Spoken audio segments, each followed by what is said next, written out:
This is art. You will hear a buzzer. When you hear the buzzer, stare at the art.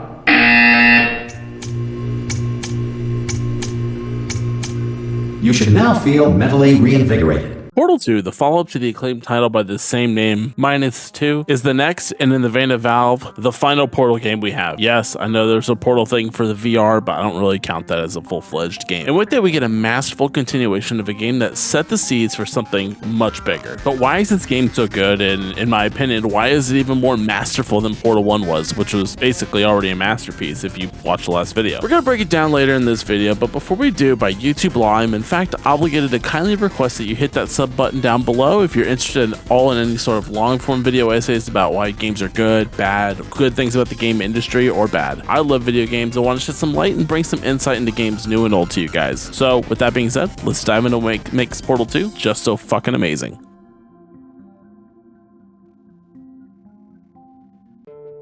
From a gameplay standpoint, Portal 2 follows much of the same precepts as the original, using portals to solve a number of puzzles to get to the end of a room or an area. Using these portals, you can send yourself or objects through to the other side in order to either hit a button, solve a puzzle, get to an inaccessible area without said portal. I mean, the versatility in using these are virtually endless, and it's up to your imagination on how you use them. However, only being able to be placed on white walls rather than black or gray kind of leads to that paying attention to the surroundings and not making the portal so overpowered that you could just skip to the end of the level. Obviously, that would basically break the entire game. As you make your way through the facility, you're given different objects needed to complete said chamber, from boxes to lasers, gravity wells, and different colors of goo, which is the brand new mechanic introduced in Portal 2, and honestly, they're pretty fucking cool. Blue is the bounce high gel, orange is the run fast gel, and the white gel is basically just infinite portals. You can place portals as long as this gel is on any sort of surface, whether it be black walls or somewhere where you normally can't put portals onto. Like Portal 1, each of these concepts are introduced, practiced in a number of scenarios, and ingrained in the player for later use in test chambers down the road, as well as in the behind-the-scenes areas of the Aperture facility. Each of these concepts alone are fairly simple to grasp, but incorporating two or more of them provide a higher level of challenge of puzzle to the player to solve. You need to incorporate the gravity well to move gel to different areas, to destroy some turrets, or just get to a higher platform, or use portals to put a cube on top of a button, which activates a laser, which the block will then currently be blocking, keeping the gravity well unlit. While simple on its face, another of these mechanics creates an added layer of complexity to solving, to a point where I've beaten this game a pretty fair few times, and even in this playthrough was stumped on a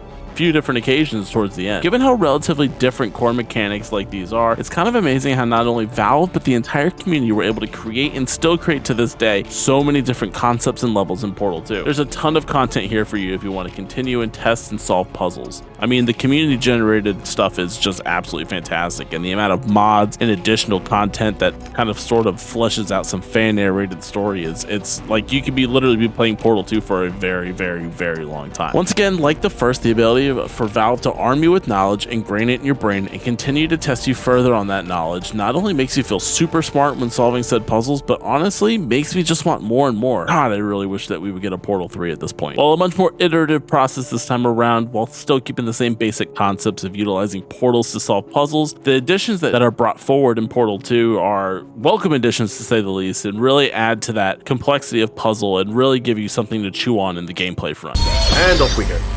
Look at this! No rail to tell us where to go! Oh, this is brilliant. We can go wherever we want. Just hold on though, where are we going? Seriously. While playing Portal 2 this time around, I find myself thinking back to the Portal 1 video that we just put out last week, and if I could go back and add something to the video, it would be that even though fitting with the themes of the game itself, all the areas really did start to feel samey after about, 90 minutes. White rooms with white and gray walls and clear platforms. Diversity in level design can help keep scenes and areas memorable to the player. With Portal 1 being so short, it can evade the feeling of sameness because of the time that you get going, your credits are already rolling. With Portal 2 coming up for me about 7 to 8 hours of playtime. If it was just the same test chambers with the white and gray walls over and over again, it would have gotten really old really quick. Valve was able to accomplish a change in style of the test rooms while also keeping everything in the Aperture facility looking cohesive and together. From the overgrown test chambers at the beginning of the game, where age is just taking its toll on this entire facility, to new, fresh, white and gray test chambers, to all the behind the scenes in the Aperture Science Lab, and then for sure, the old 1970s and 80s facilities down below the main one. Hell, even in Wheatley's bizarre concoctions at the end of the game, there is a ton of mix-up in variety and locales, and still just all in the same facility. Not to mention that there is a sense of scale to the Aperture facility that is actually awe-inspiring. Going down to the original facility halfway through the game with this massive drop and seeing the distance meters go by really gives the feeling of how big and massive and claustrophobic at the same time this whole facility actually is. The jumps that you're using the inertia to jump through the portals are way greater. You're flying across the air, especially in the downstairs facility. It's actually awe-inspiring how big these areas are. I mean, for God's sake, you need to zoom in to see where your portal can actually be put onto to progress in certain levels. I love when games make you feel a certain way in the environment, and the Aperture Labs does just that. From the dilapidated ruins of test chambers at the beginning to the vast scale and old school nature of the original labs down below, to even the opposing sense of GLaDOS when you confront her for the first time, all serve to make you feel, as a player, small in this world that has existed far before your interference in the space. World building and environment is often looked over by most, but for me it's hard to miss how well crafted each of these spaces actually are. Not to mention the lore building that takes place in the world itself fleshes the labs so highly sophisticated and yet strangely moronic all at the same time. You see posters littered all over the walls in the world, warning employees and presumably test subjects of the many dangers presented to them at the Aperture Science facilities. Most of these are pretty clever and funny if you actually take the time to read them. Posters and signs in games do a ton to bring character to the world that you're in, showing its histories, foibles, and culture. I love in-world posters in video games and even in movies and signage, and don't be surprised if this comes up in a ton of future videos like BioShock, as well as probably just doing a whole video about video game posters entirely. In stitching together the world of the Aperture Science facilities, Valve was able to create something truly memorable in this title. Unlike the first game, there are pretty stunning set pieces in this that really just give the scale and the breadth of how giant this area is and how well realized it is, and having a history and a past prior to you even being in there. World building for Valve has literally always been number one since Half-Life 1, and this is still true to form to this day in Portal 2. Cave Johnson here. Fact. The key to any successful cooperative test is trust. And as our data clearly shows, humans cannot be trusted. Before we move on, we need to take some time to talk about the soundtrack of Portal 2, as it is still, even to this day, one of the most impressive both sound-wise and technically that I have seen in a long time. Having what I can only refer to as a smooth electronic feel that occurs in the test chambers convey a feeling of calm, soothing, and lightness, while on the same note having this hint of dark underneath it, only to be swelled during pinnacle moments, such as meeting GLaDOS again for the first time after coming back from the dead. The tracks that accompany while during the chase scenes had me literally gripping my mouse, even knowing that this was all just a scripted sequence. It really sells the tone for each of the areas going into it. In Portal, we also have what I like to call a dynamic soundtrack. Essentially, as you are doing certain mechanics in the level, each tone or an instrument track itself, giving the accompanying music just a little bit more flavor and having some sort of reaction to what's going on in the world around you. From having a hard, steady bass tone with the lasers, to a whimsical floaty tone with the gravity well, to the reverb of the blue gel as you're bouncing in it, interacting with the level changes the sound that is somehow always seems to fit with the musical track that's playing at the moment. These changes in instruments and tones that sync over the main track is a technique I haven't seen very often in video games, and is done really well in Portal 2. It not only brings depth to the soundtrack itself, but also gives the player some sort of interaction feedback as to what's going on around them, albeit small to the space around you. Plus,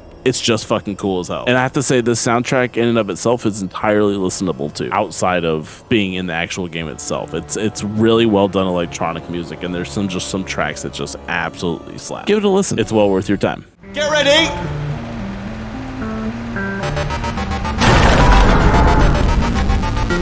Good news! That is not a docking station. So there's one mystery solved. I'm going to attempt a manual override on this wall. Could get a bit technical.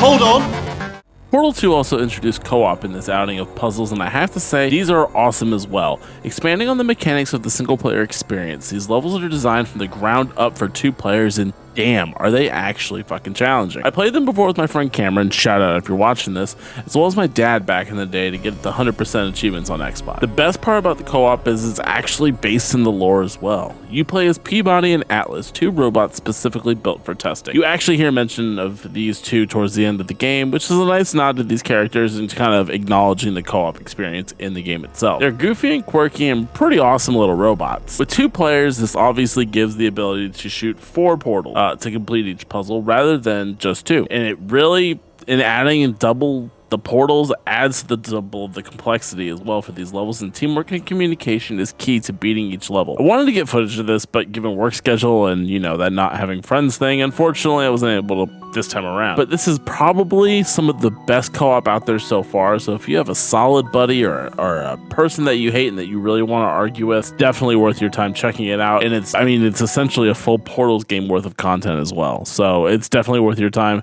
Give it a look-see-loo. Interesting. It's a small world.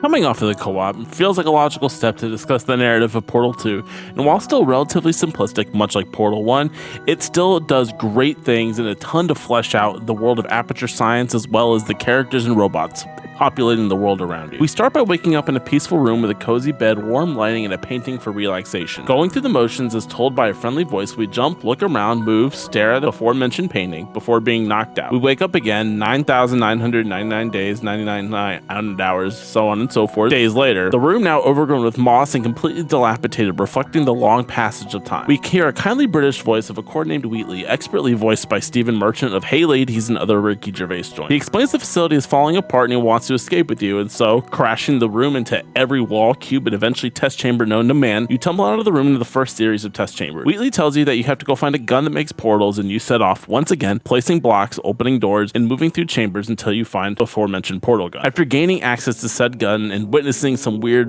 memorialistic shrines depicting the events of Portal 1 and you killing GLaDOS, you continue through the chamber with Wheatley guiding you along the way. He leads you toward GLaDOS' old chamber where she's still offline after the events of the first game. You enter the breaker room looking for a way to open an escape hatch somewhere when Wheatley accidentally raises the elevator, switching every switch on the way up, reanimating GLaDOS, who is absolutely pissed about the fact that you killed her. Using her giant robotic arm, she picks you up and drops you into yet more test chambers where she is determined to watch you test until the day you die, chiding you the entire way through for naturally killing her.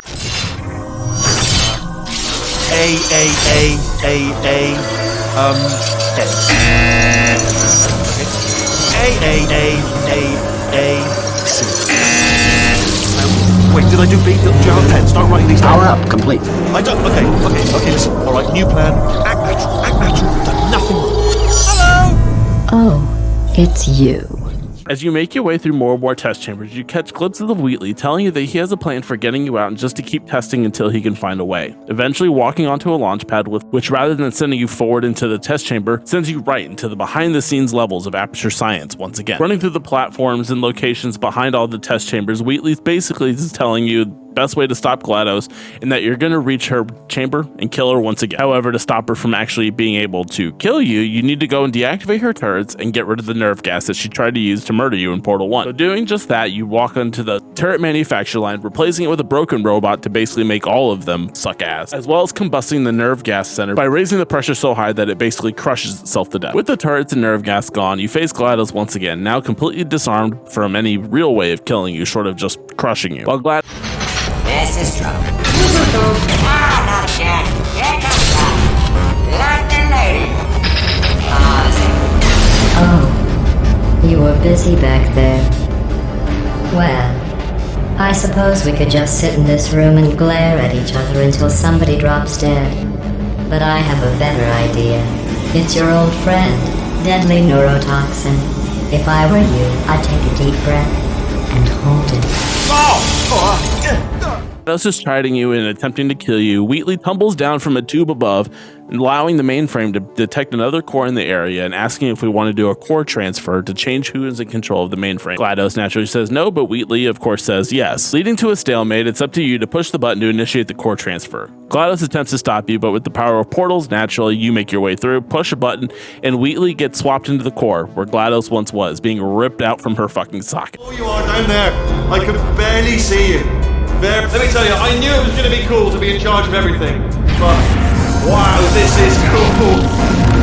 And check this out. I'm a bloody genius now. Estás usando este software de traducción de forma incorrecta. Por favor, consulte el manual. I don't even know what I just said, but I can find out. Holding up his end of the deal, Wheatley begins to send you up the elevator to your natural conclusion of escape, while also putting GLaDOS as a form of revenge into a potato battery, a form of let's say, humiliation for the once powerful robot. GLaDOS begins chiding Wheatley, saying that she remembers who he is and that he's a core of inane stupidity meant to make her dumber so she wouldn't kill all the humans, which obviously failed. Wheatley doesn't like being called dumb, and so thus, in a form of revenge against GLaDOS, throws her in the elevator with you, and realizing an immense power, wants to keep you down there for testing. Getting pissed off with GLaDOS, he decides to take the giant robot arm and smash it into the elevator over and over again, sending you and your former enemy down the chute into the old 1970s Aperture Science facility. Now who's a moron? Could a moron punch you into this pit? Ah! Could a moron do that? No.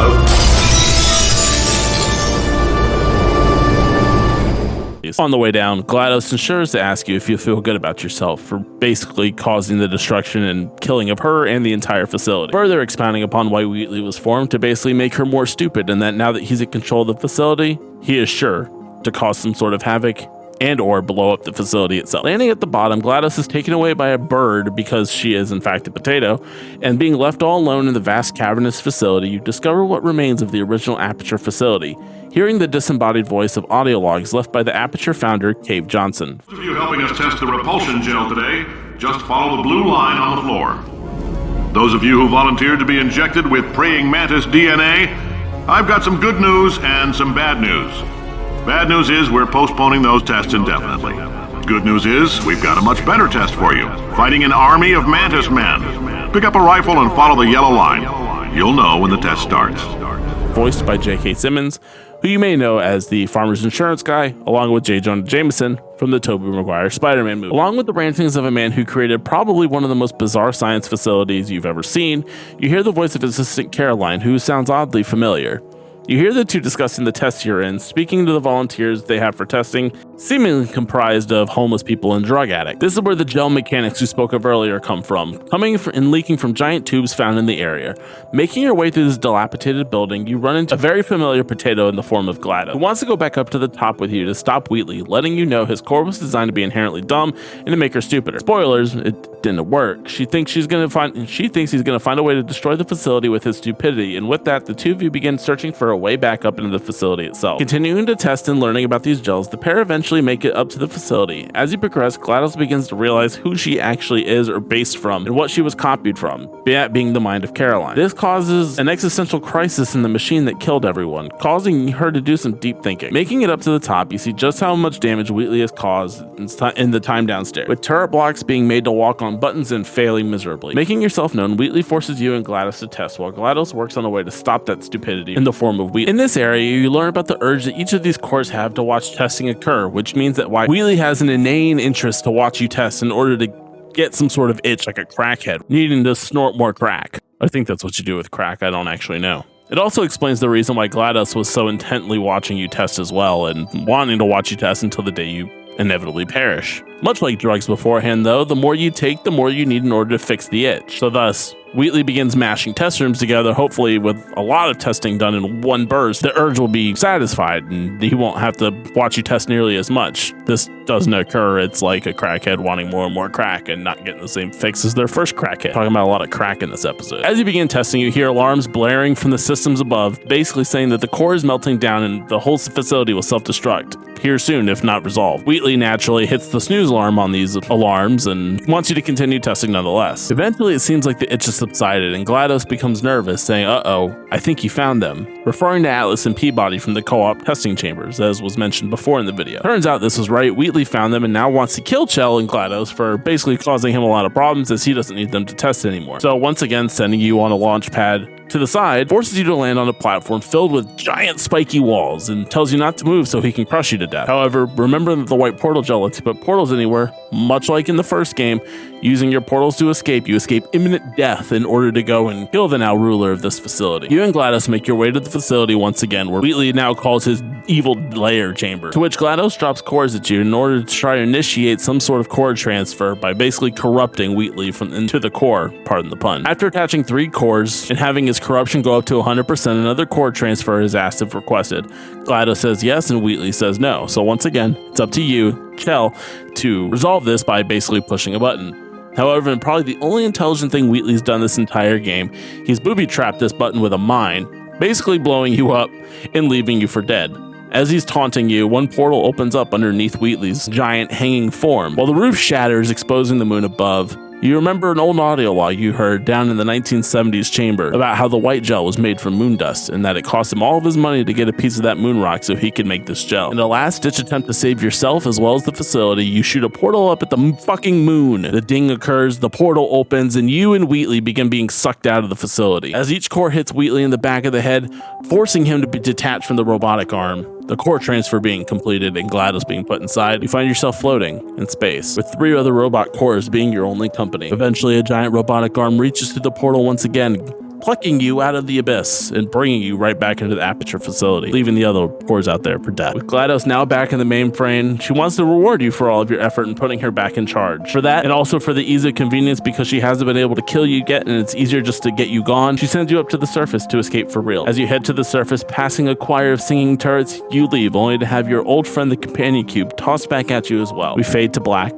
and to the conclusion of Portal as a series so far.